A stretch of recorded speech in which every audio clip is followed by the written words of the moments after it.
Good evening, everyone. Welcome to the News Trade edition of 3rd of October, wherein we try and make all important news for the day in the most simplest format for you guys to understand.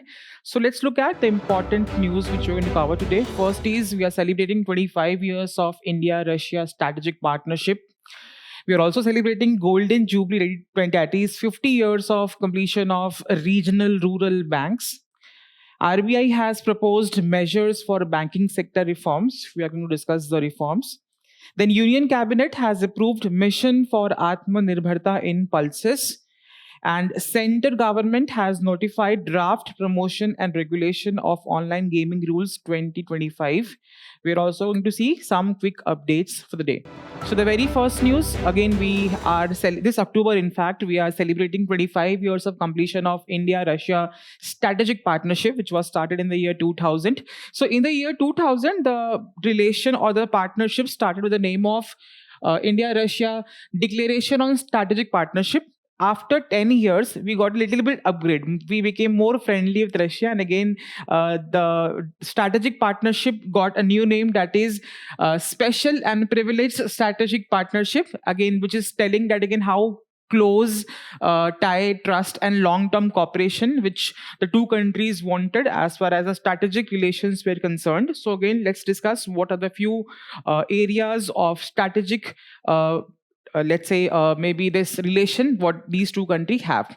So with respect to this, number one is institutional mechanisms and regular tax. It is just not like we have created a partnership and we are not doing anything. So again, every year, so again we have created few institutional mechanisms which is making sure that at a regular intervals we are interacting, and again we are talking to each other on different strategic matters.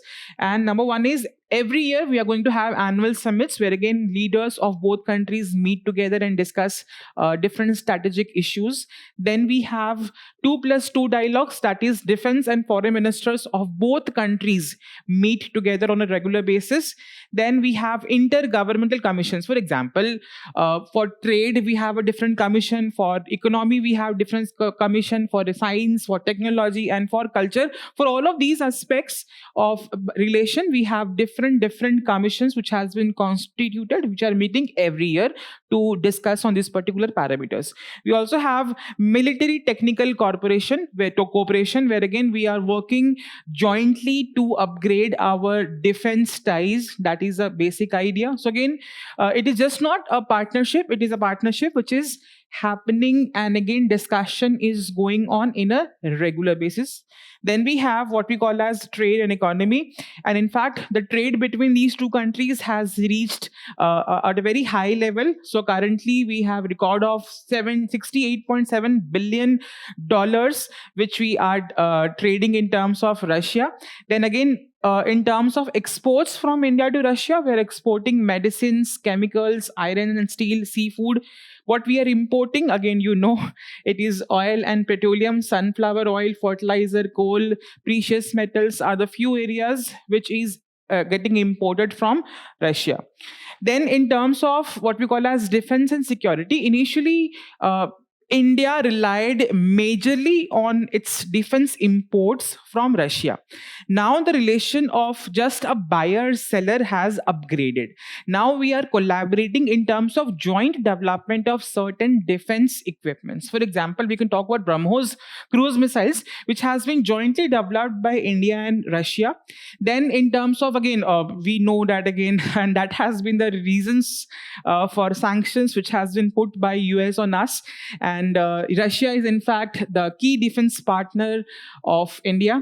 Then again, not just here, we are collaborating, and again we are holding each other at different multilateral platforms as well. So again, we are working together in the UN, we are working together on G20, BRICS, then SCO, and again technically we are countering the other Western big developed countries, for example US and China, on these organizations. So again, a very good relation we have with Russia, and again and that has been something where again when major countries maybe after the Cold War period, we have always supported Russia. And in fact, in the situations like this, wherein the tariffs have been imposed on us, still we are having a good relations with Russia. That is again, which is our time to be celebrating on that, and that is why we are celebrating this 25 years of completion of strategic relation with Russia. Any question? Again, such questions are very important because understand that international institutions relation with other countries are a part of both prelims and mains examination. In prelims, I think one question was asked recently: India has signed a deal known as Action Plan for Prioritization and Implementation of Cooperation Areas in Nuclear Field with which of the following countries, right? So whenever bilateral relation between two countries are there in news, any new agreement, any new cooperation, any new area of development is there, you're going to read them, you're going to understand that again how questions are asked. You need not to go too much in detail as far as prelims examination is concerned. A basic understanding is going to help you to solve the question. So here, of course, the answer is Russia. Then again, maybe in terms of analysis, again, look at the question here. What is the significance of Indo-US defense deal over Indo-Russian defense deals discussed with reference to stability in Indo-Pacific region? And that requires a basic analysis, wherein how strategically and how diplomatically we are handling both countries of US and Russia, and again how relations are being built, keeping in mind the differences with these two countries have with each other. So again, do a development and a news wherein you are going to understand the basic facts. And again, as it has completed 25 years, so certain anniversary year makes such topics important for your examination. The next topic is again, we are celebrating 50 years of regional rural bank establishment. It was established in the year 1975, and again 50 years of establishment of RRBs we are celebrating. Again, paper number 3, banking sector and NBFCs, topic of your syllabus. So what exactly are these regional rural banks? So again, many times to understand, technically there are many banks in rural areas. The name itself suggests rural banks. So again, they are in rural areas because big banks don't find it very profitable to do business in rural areas. Why? Because they don't feel like we'll get good business over there. And that is where, for a banking sector penetration, these rural regional banks have been established so that the persons living in rural areas, for example, the farmers, the agricultural, small traders, can get maybe help or finance through these banks, right? So technically, it was established through an ordinance in the year 1975, and again, very important, it was established on the recommendation of Narsimhan Committee on Rural Credit of 1975. Again, these kind of committees, maybe they can give you name of 4 or 5 committees and match the following type of questions: committees and what they have done, right?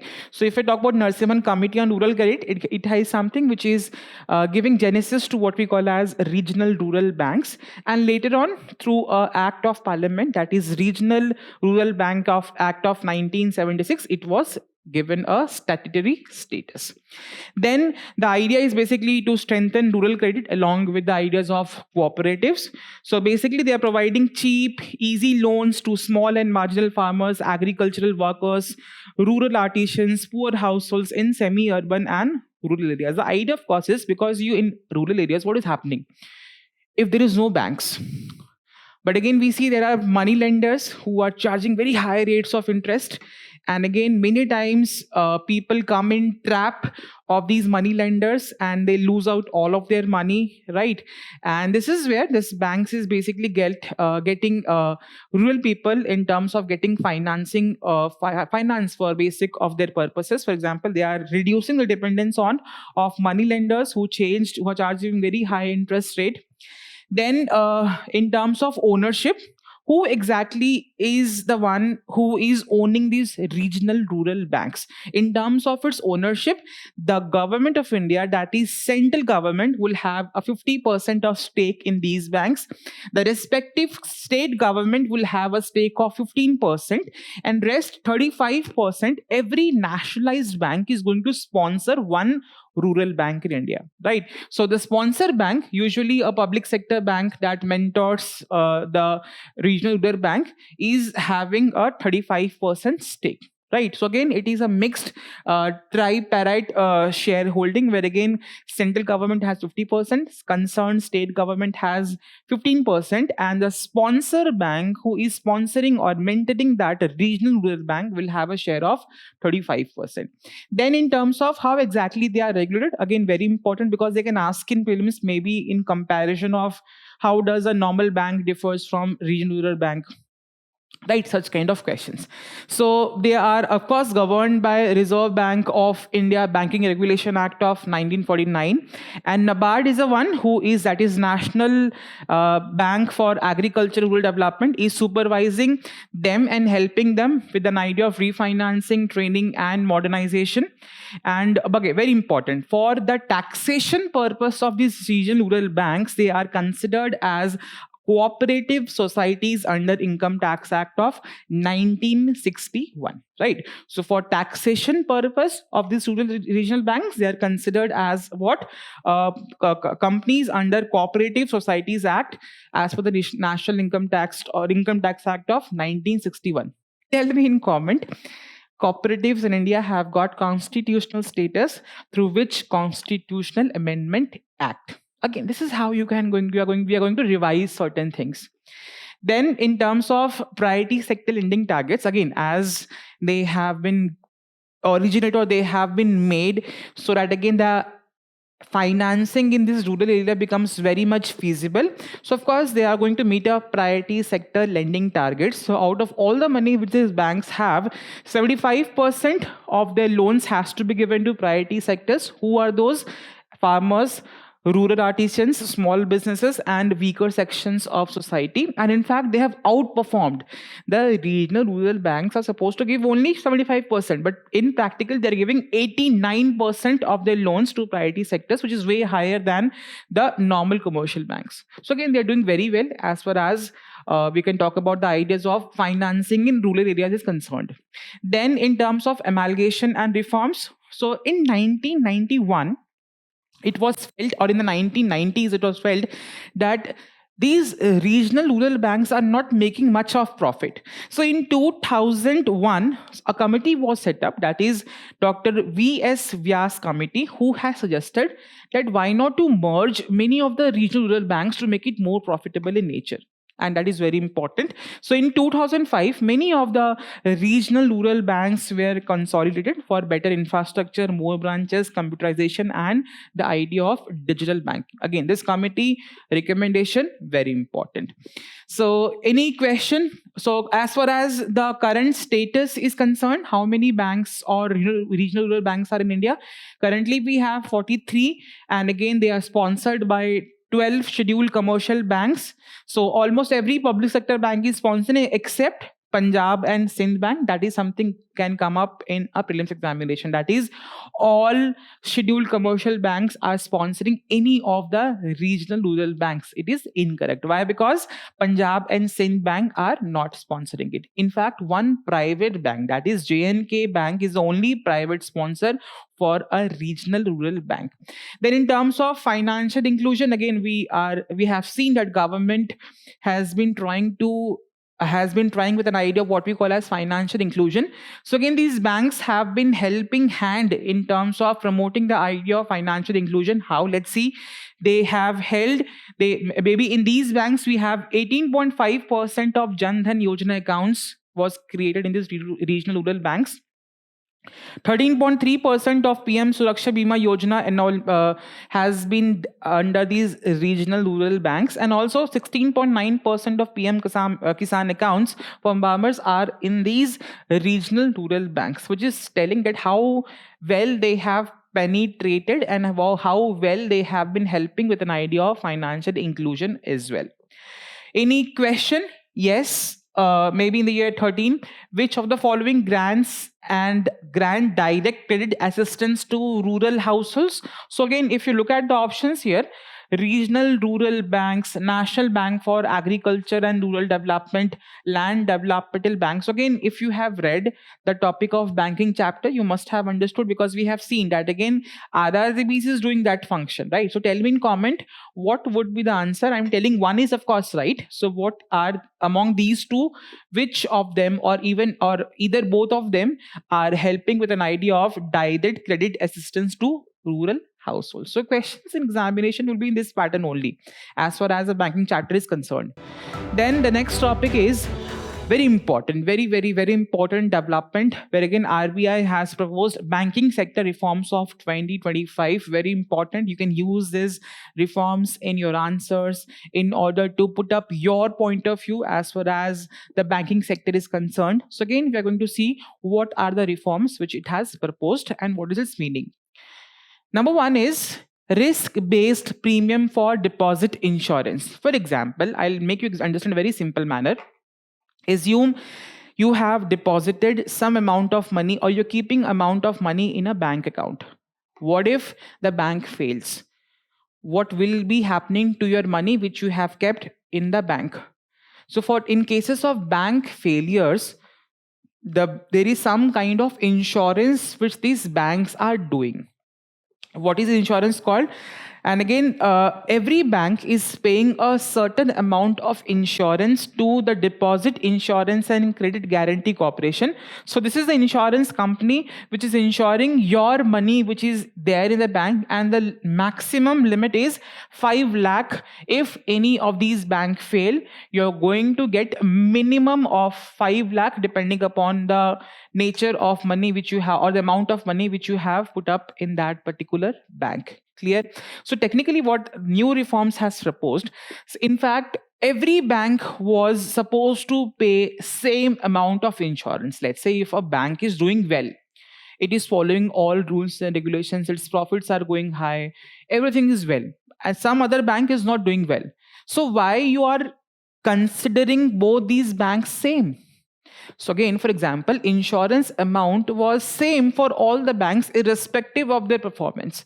So this new reform has proposed, if some banks are doing good, so the amount of insurance which they need to pay for the deposits of insurance is less as compared to some other banks who are not performing well. Because the banks who are not performing well, of course they are expected to fail in the coming future. Assume, just an exemption.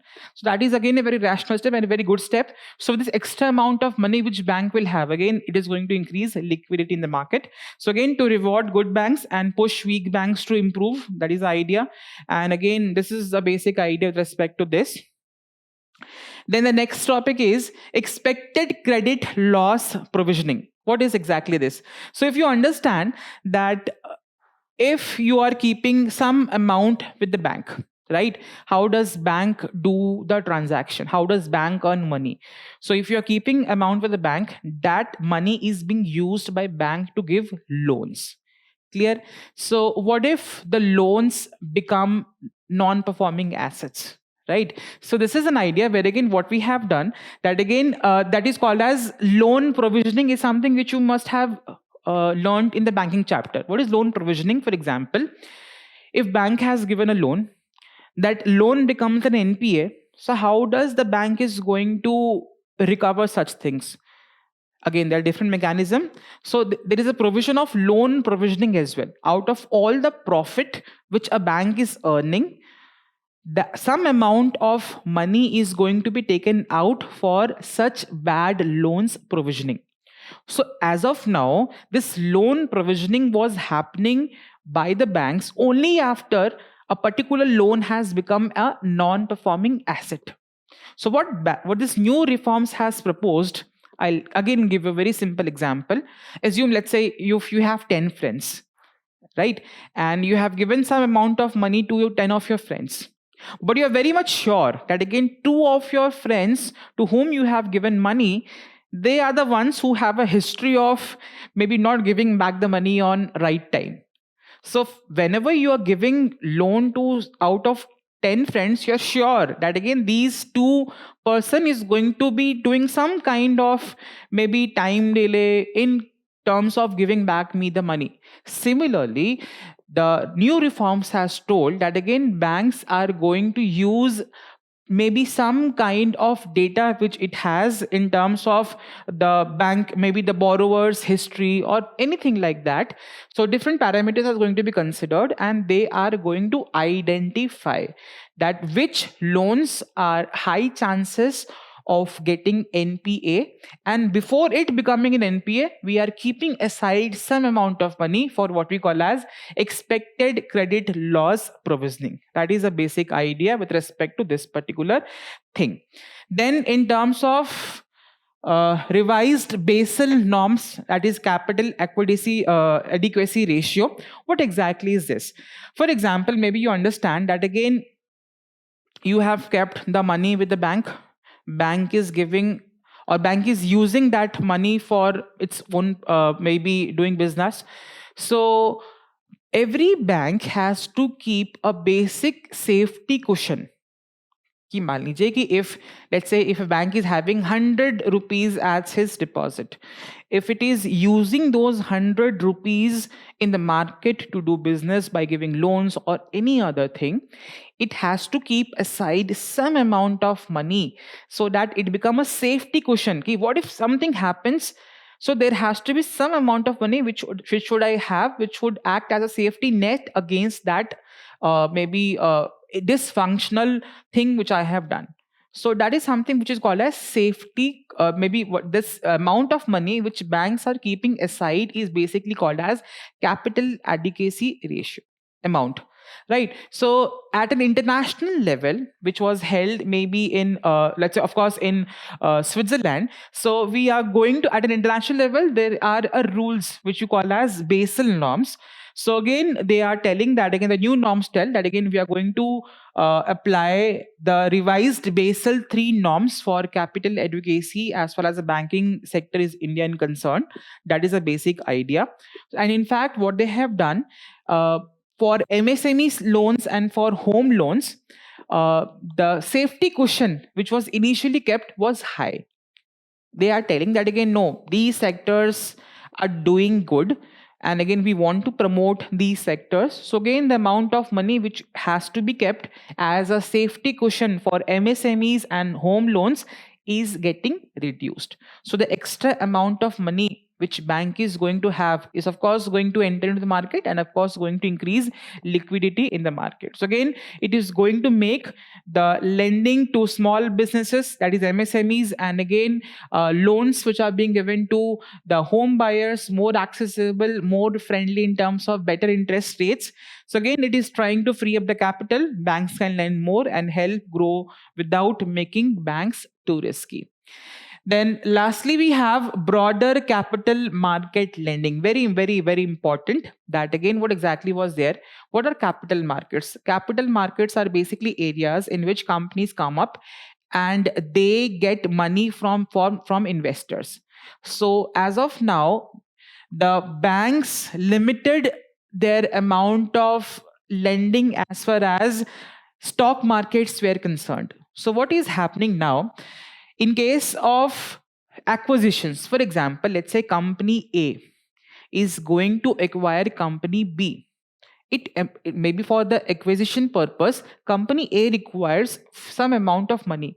So in that cases, as per the new norm, loans can be given to a particular company if it is trying to acquire any new company. One major development. Then we have, let's say, for example, against your securities, what you are holding. So again, the ceiling was, let's say, fixed. Key, for example, for whatever securities a particular company holding, by mortgaging that particular security, you were getting some amount of loan. So that ceiling limit has been removed. Then it is again with this, what will happen? It will enhance the lending by banks against shares from 20 lakhs to 1 crore. That is the idea. That again, the ceiling limit is maybe against any share. If any company wants to take up a loan, initially ceiling limit was 20 lakh. It has been increased to 1 crore. Whenever a company goes for IPO, it also requires money. So technically, in case of IPO financing, the amount of loan has been increased from 10 lakhs to 25 lakh per person. So again, and in fact, there is high limits for loans against shares, RETs, investments, and again, listed debt securities. So basically, it is going to deepen India's financial market and to give more options to business to raise money. And again, very helpful in terms of reduction of cost of capital market, boosting ease of doing business. One major development has also been proposed by a reform that, as far as trade is concerned, government is trying to promote trade in Indian rupees. Right. So there are few banks who are authorized banks who do financial transactions in foreign currencies.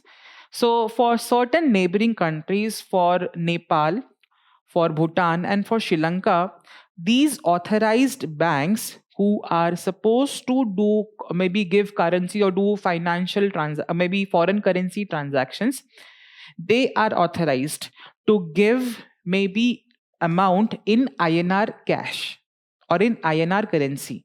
What does it mean? So that, let's say, if we are doing some trade relation with Sri Lanka or let's say Nepal or Bhutan, they are not obligated to do in US dollar, which is a common currency for international trade. And with this kind of step, it is promotion of more of Indian currencies or Indian rupees for bilateral trade between the countries of Nepal, Bhutan, and Sri Lanka. So authorized banks in India as well as their branches in these three countries are allowed to give money in terms of INR. Clear? That is a basic, again, very important development. So again, these are the 4 or 5 major developments which this RBI has proposed as far as banking reforms are concerned. Very important. You can use it in your answers, and there could be Prelims questions as well, which could be framed from the 4 topics which we have discussed. The next topic is again, Union Cabinet has approved mission for Aatmanirbharta in pulses. Again, a part of paper number 3, buffer stocks and food security. Again, pulses, the high source of protein in India. So again, India, in fact, is the largest producer and consumer both of pulses in the world. So recently in this year's budget, we have proposed a plan for maybe production of pulses more in India. So for that particular thing, for the next 6 years, from 25 to 2030, we have been given 11,440 crores, which is again a very huge investment by government in this pulses sector. So the major goals are, we are going to grow more pulses. So again, the cultivation is of the area in which pulses are cultivated is going to be 310 lakh of hectares, and special push, because many times you understand that once rice is harvested, so that piece of land is maybe there is nothing done in such piece of land. So there is a special push for those 35 lakh hectares and more, which are being used by rice fallow areas. What are rice fallow areas? Which are fields that are empty after rice harvest, and other lands that can be diversified for pulses production. That has been the area of this particular, or that is the goal as far as Aatmanirbharta and pulses is concerned. Then again, we are trying to produce more pulses, because again, although we are major a producer of pulses in the country, but still the demand of pulses consumption in the country is increasing, and the production is not able to meet up the demand for pulses in the country. And that is where we are trying to push more pulses production. For that, maybe we are trying to reach 350 lakh tons of pulses. Productivity per yield is also going to be improved from current levels of 1130 kg per hectare. We are trying to improve from this level as well. And the major pulses which we are targeting here in this particular program is Tur Arhar, that is pigeon pea, urad, that is black gram, and masoor, that is red lentil. Then, in terms of how exactly we are trying to achieve this Aatmanirbharta in pulses, number one is better seeds. So again, as you understand, with the growing nature of climate change happening, climate resilient seeds of pulses are supposed to be given as per this particular program. So again, climate resilient, improved variety of seeds so that the crop of pulses can withstand unpredictable weather. Then again, agriculture is a state subject. Why it has been kept in state subject? Because every state has a different conditions as far as geography, climate, weather, water, many soil is concerned. So there could not be one specific approach which is going to be equally applicable to all areas of pulses production in the country. So what we have done, some areas who are having different kind of geographical conditions, soil conditions, are going to be given a different nature of support as far as this particular program is concerned. So again, different regions have different needs, so strategies are going to be tailoring up with the demand of that particular region. Then infrastructure, one major problem again across every one important maybe problem in the entire agricultural sector is what? Infrastructure. So as far as pulses are concerned, once pulses are produced, there is no better storage facilities, right? There is no processing facilities. So again, we are also targeting that the storage, processing and value addition facilities are going to be improved so that the farmers can earn more and more money from pulses production, and wastage is going to be reduced. Then we have guaranteed purchase, because again, you understand how we are going to encourage farmers to grow pulses, wherein we are giving MSPs, and there are other crops which are more lucrative in terms of the production. So for that particular purpose, it has been given in guarantee as per this particular program, that again for the next 4 years we are giving in guarantee that the National Agricultural Cooperative Marketing Federation of India and the National Cooperative Consumers Federation of India will buy 100% of produce in the participating states for the next 4 years. This is removing the farmers that again, if price is crashing, they have an assurance key. These two bodies are going to take our pulses at a defined, very standardized price, and we are not going to make any loss as far as price crash is concerned. We are also going to observe the international market prices of pulses. For example, assume that again we are trying to give them stability in terms of price by giving them an assurance that we are going to buy pulses at a very defined price from these two bodies. What if, let's say, pulses is from made in, maybe assume, let's say Africa is the one country from which we are importing pulses. There is huge production of pulses in Africa. Of course, the price of pulses is going to be reduced because huge production has happened, and these cheaper pulses enter into the Indian market. Are they not going to be making Indian pulses less competitive as far as price is concerned? Yes. So for that, we are going to monitor the international price crash of pulses, and if any price crash is happening, we are going to make sure that again we are going to make some subsidies, we are going to give some kind of support so that they become equally competitive, and again there is no such shock which are being felt by Indian pulses producers. Clear? That is a basic idea through which we are trying to promote Aatmanirbharta in pulses as per this particular scheme of the government. Then why it is needed? Very important. We have discussed largest producer, largest consumer of pulses, and in fact production has increased, but again still we are not able to meet the demand of pulses. What do we have in the country? The demand is growing faster because again rising of incomes, people are buying more, people are more concerned about their diet, they are most concerned about the proteins what they're eating, urbanization, health awareness, and import is again telling that again all the production is increasing, at the very same time import is also increasing. We have taken up, let's say, 72.56 lakh ton of, or maybe worth 5.48 billion of pulses have been imported. So again, with heavy import bill dependency and again a rise in food security. So again, this is where why we are majorly focused on Aatmanirbharta in pulses. Clear? Any kind of question? I think one question was there. With reference to pulse production in India, consider the following statements. Black gram can be cultivated as both Kharif and Rabi crop. Green gram can alone account for nearly half of pulse production. In the last 3 decades, while production of Kharif pulses has increased, the production of Rabi pulses has decreased. Again, these kind of data you're going to find in economic survey of every year. Again, economic survey gives us data around all such basic areas of agriculture.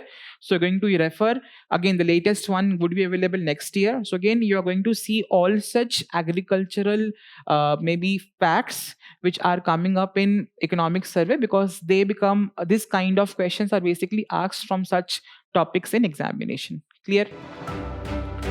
The next topic, Center has notified draft promotion and regulation of online gaming rules. We are very much aware of the new Online Gaming Act, which is again trying to maybe ban all forms of online money games in India. Again, very important topic for your paper number 2, governance, government politics and interventions. So again, we have discussed this, that again, whenever this act was passed by the parliament. So what is happening? So we have passed the Promotion and Regulation of Online Gaming Act 2025. So again, as per this act, there's a categorization of online games. So again, this act defines what do we mean by online games, and these online games have been classified into 3 types. One is esports. Esports are basically kind of competitive video games which we play by applying our strategic skills, team building, many things. For example, you can talk about Counter-Strike, you can talk about FIFA, any such games which you are playing by engaging your strategic skills, your abilities to play that particular game. So this is something which is allowed as per this particular act. It is also defining what we call as online social games, which basically people are paying for socially rejuvenation, for fun, for skill-based games, wherein no money is involved. For example, Candy Crush you can talk about. Then there are third category of game which has been classified as per this particular act is online money games. At any point of time, if you're engaging in any of the gaming platform by an expectation that again, if I invest this amount of money in this game, in return of certain profit, that kind of games are called as online money games. For example, Dream 11. Again, that you can understand Dream 11 was a company, Pokerbazi was a company who again, in which technically betting and gambling was not happening, but again, many people and these gaming platforms had an opportunity that again, you play, you invest amount of money and you can get money out of it as a profit. It was also seen that again, many of the people of our country has lost a lot amount of money in these online money game platforms. In fact, World Health Organization has also classified that again, this addiction to these online money games is a kind of mental health issue. People are not doing their basic day activities. They are so much engaged in this online money game. So again, complete ban of this online money games has been done as per this particular act. So again, recently the government has come up with the new rules for this online money games rule regulation. So again, it has been put up in public forum for public comment. So let's see what are the rules, draft rules which has been posted. Again, as I discussed, this bill was passed as a finance bill. So again, as of now, there was no authority which was governing online games in India. So as per this particular act, Online Gaming Authority has been constituted, who is going to regulate all kind of online games. Example, esport and online social games. Every such game has to be registered with this particular body, right? So again, any matter of legality, any matter of violation, everything would be regulated by this particular body. Then every gaming platform has to register with this particular body we have discussed. then there is going to be creation of grievance redressal mechanisms. For example, if you are a player of that particular game, maybe an e-sport or a online social game, so every such gaming platform has to create a grievance redressal mechanism. It is going to be three-tiered structure. The first is the company's own grievance officer. Then if it is not resolved over here, it can go to grievance appellate committee, right? And then to the body, that is online gaming authority, as far as the grievance redressal mechanism is concerned. Then lastly, any violations is going to be a non-bailable offense. What is non-bailable offense? Because any offense where again bail as a matter of right you cannot claim, so again it is a non-bailable offense, and every staff of such company who are associated with any of the online money games or any violation will be held liable under a criminal offense. Clear? Then any other laws which are already in India as far as maybe banning of such online money games are concerned? Yes, as for the IT Act of Section 69A, government has authority to block any of such gaming apps and websites which are of illegal nature. As per Bharatiya Nyaya Sanhita app, it is punishing all kinds of illegal gambling and cyber crimes. As per the IGST Act, it is keeping track of all offshore companies who are operating online gaming in our country. Then, as per the Consumer Protection Act of 2019, it is banning all kinds of fake advertisement or false advertisement which are being done by certain persons to promote these online money games. So these are the existing provisions, and this bill is a new proposed reform in the domain of online gaming sector in India. Very important news. Then any question which has been asked? Again, maybe sometime questions are not, maybe some topics or some news you cannot directly you cannot expect a direct question from such topic, but there are some questions in which you can use such content in your answers. One such example is, discuss how emerging technologies and globalization contribute to money laundering. Elaborate measures to tackle the problem of money laundering both at national and international levels. One of the reasons of maybe banning of these online money games was that the platforms or the companies who were not registered in India, but some foreign companies who are making such online money games in India, the money was basically used for terror financing, for money laundering purposes, right? So that was one of the reasons for banning of this online money games. So again, you can use that as an example. The new emerging form is this as well, right? So again, some explicit and some implicit nature of points which you can use in such answers. Moving on to the quick updates for the day. So the very first news is Sar Creek region has been in news. Why? Because Pakistan has been building up military infrastructure in the Sar Creek region. Very important, see where it is. So again, it is a basically 96-kilometer long estuary or tidal estuary between the Run of Kutch in India and the Sindh region of Pakistan. Again, it is opening up to this Arabian Sea, and it is made by, again, named after the British official, that is Mr. Creek. So again, why exactly is the dispute? India is claiming that again, if it's a 96-kilometer of water, a tidal estuary, there is one concept of what we call as Thalweg principle. What is this Thalweg principle? India is telling that again, if this 96-kilometer of estuary is navigable, if we can navigate, if ships can move in this particular water channel, the boundary is going to be exactly half. Maybe, and if this is the bound, if it's a 96-kilometer channel of Sar Creek, if it is navigable, in terms of dividing the maritime boundary, we are going to do it half. Half of them should belong to India, and half from this area should belong to Pakistan. That is the India say. So again, they are telling that again, we are going to follow the Thalweg principle boundary, that is middle line of navigable channel. Pakistan is telling that again, this channel is not navigable in nature, and that totally belongs to us. So that is why that there is still a dispute as far as the claim of this particular region is concerned. And again, why it is important? Because any maritime boundary, wherever the land ends and in the sea, so again, very important.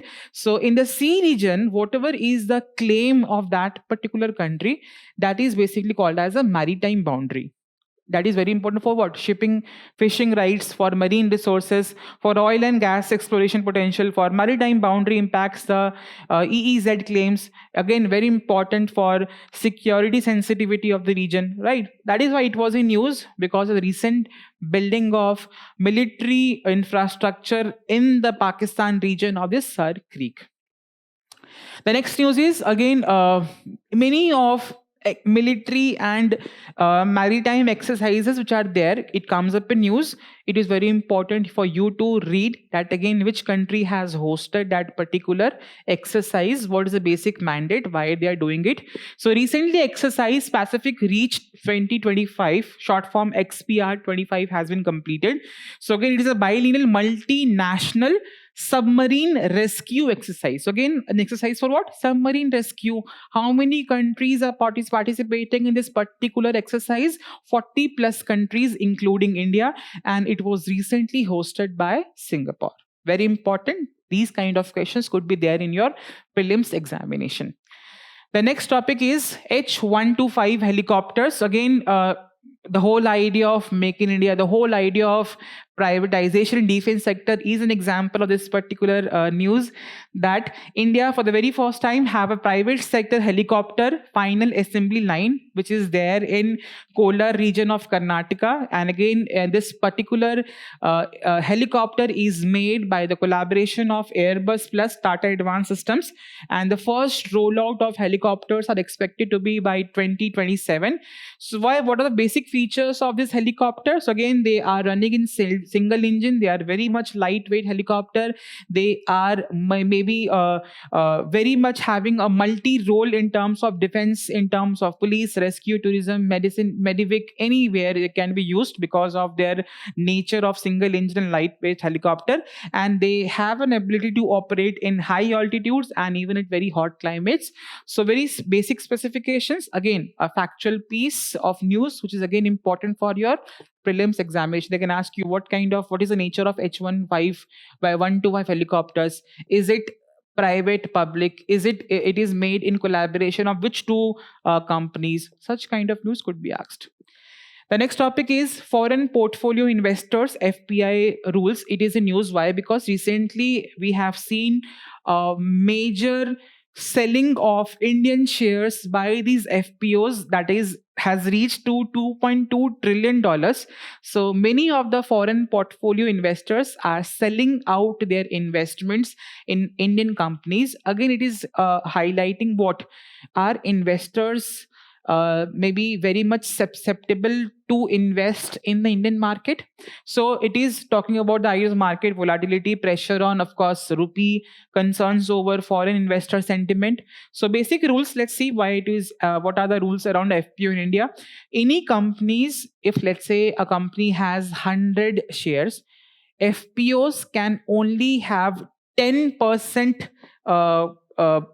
capability to have in that particular company. So again, a 10% cap on companies paid up equity capital is it with FPO.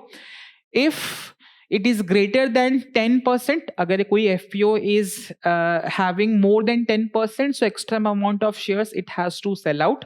And if it is not willing to sell out, it has to convert it into what we call as foreign direct investment. It will no longer be classified as an foreign portfolio investment, right?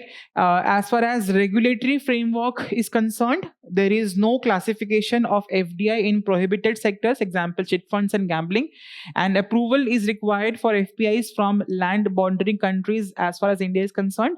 So again, that is why it was in news, because many of the FPOs are sold out, and it again putting up concerns over in foreign investor sentiment in Indian market. The next news is snow leopard in Himachal Pradesh. Again, the population of snow leopard in Himachal Pradesh has increased by 62%. And again, from 51 in 2021 to 83. Again, that is a major development. Again, basic information. Whenever such species comes up in news, you're going to read up about their scientific name, uh, their IUCN status, their maybe they are they vulnerable, critically vulnerable, maybe what is the habitation where they live, right? So such piece of information are supposed to be read. Example, they are found, this snow leopard are found in 12 Asian countries, including India. In India, they're found in Himalayas, Ladakh, Himachal Pradesh, Uttarakhand, and Arunachal Pradesh. They are also called as ghosts of the mountains because of the camouflage effect which they have. Then, in terms of they lives in very rugged and high altitude region. As far the IUCN status is concerned, they are vulnerable. They, as in the sites, they are kept under Appendix 1, that is strictest protection in trade in as far as sites is concerned with snow leopards. And in the Wildlife Protection Act, it has been kept under Schedule 1, which is getting a highest protection status. Clear? The next news is Urban Flood Risk Management Program Phase 2. Again, we know about urban floods. Again, what is happening whenever the infrastructure development in these urban areas are not capable enough, whenever these huge amount of rains are happening. Very example, you see, whenever such huge rains are happening, we see in Delhi, Gurugram, huge amount of water loggings are happening. So again, government has planned what we call as urban flood planning management program. So whenever heavy rains happen with the poor drainage of cities, we see city floods. So again, what happens after this? Encroachment, blocked drains, climate change is the reason. And again, impact is loss of life, property, and economy. So under this particular program, a high-level committee has been constituted by Union Home Minister. 11 cities have been identified where again this program is going to be implemented. Funding is going to be given by 90% by center and 10% by state as per as the National Disaster Management Force guidelines are concerned. And what kind of measures? So again, two kind of measures they are taking to tackle the problem of urban floods. One is structural measures, maybe how we are going to improve the infrastructure by linking water bodies to storm water drains, by flood protection walls, by soil stabilization, erosion control using nature-based solution. These are some structural reforms. What are some non-structural reforms?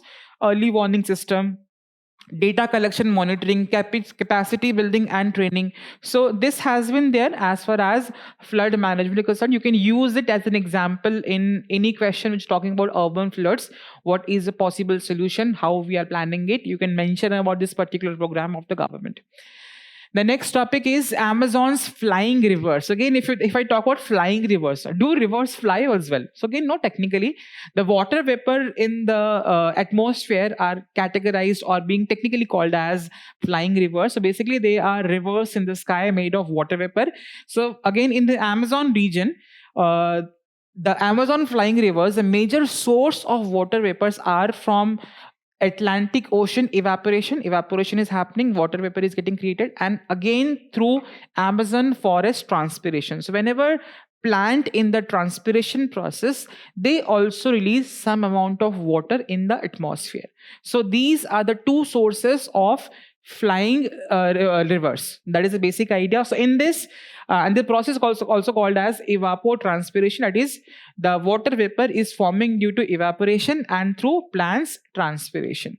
So why it is in news, why the Amazon's flying rivers are weakening? Number one is due to the, again, why how do they work? They carry the inland trade winds, basic idea which you must have read, from west to Amazon basin, and they hit the Andes mountains, they cool down, and they bring about rainfall in that particular region. So now they are getting weakened due to fewer trees, deforestation happening. If deforestation happening, the plant transpiration is going to be reduced, and again the flying rivers water vapor content is going to be reduced, and again going to affect the region in this region's rainfall. It again also due to maybe flying rivers are shrinking, and again results in more droughts, ecosystem collapse, and water crisis. That is the basic idea. They can ask you, maybe Amazon's flying rivers was in news, it is related to which body, or what is exactly it basically is talking about the ideas of evapotranspiration. Then we have biostimulants. Again, biostimulants, bio means something of biological nature, stimulant means it is giving some kind of stimulus to something. So as far as agriculture is concerned, fertilizers, pesticides, insecticides are something which are applied on these agricultural things, and again they are putting up desired results. Biostimulants are the ones who are not making any changes in as far as these things are concerned. They are simulating the growth mechanism or improving the soil content or many things like that in a natural manner. These are called as biostimulants. So any example, they are not fertilizers. They absorb nutrient. They help absorb nutrients better. They tolerate stress, the heat, drought. They improve soil health. Any examples of biostimulants? Humic acids, seaweed extracts, compost liquids, good bacteria and fungi. All of these are examples of biostimulants. So recently government has withdrawn approval for animal protein based biostimulants, because in India we have a sentiment with respect to food which is of course going to be respected. Many people are vegetarians of nature, so again government initially planned to introduce animal protein based biostimulants. So again, with the religious sentiment regarding food, what do we have? Their approval has been withdrawn. Again, we are no longer going to use animal protein based biostimulants in the agricultural sector, right? So again, we are only going to use plant based and microbial biostimulants, which is as far as allowed. The next topic is biomedical research career program phase 3, again in the sectors of medical sector. In terms of emerging research and development, there is this particular program which has been approved by Union Cabinet, and again it is partnered with Department of Biotechnology in India, the Wellcome Trust of UK and India Alliance. Again, the idea is to nurture the top tier scientific talent as far as the medical sector is concerned, promote interdisciplinary and translational research, build world-class biomedical capacity with global impact, and reduce regional disparities in research opportunities in these areas. Right? Again, a factual-based thing which you can use in your answers. So with this, we come to an end of today's News Today discussion. All important questions which could be framed from the topic which I have discussed will pop up in your screen. It is now your responsibility to solve such questions. Please post your answers in the comment section, which is going to create a competitive spirit among students who are watching this initiative of Vision IS.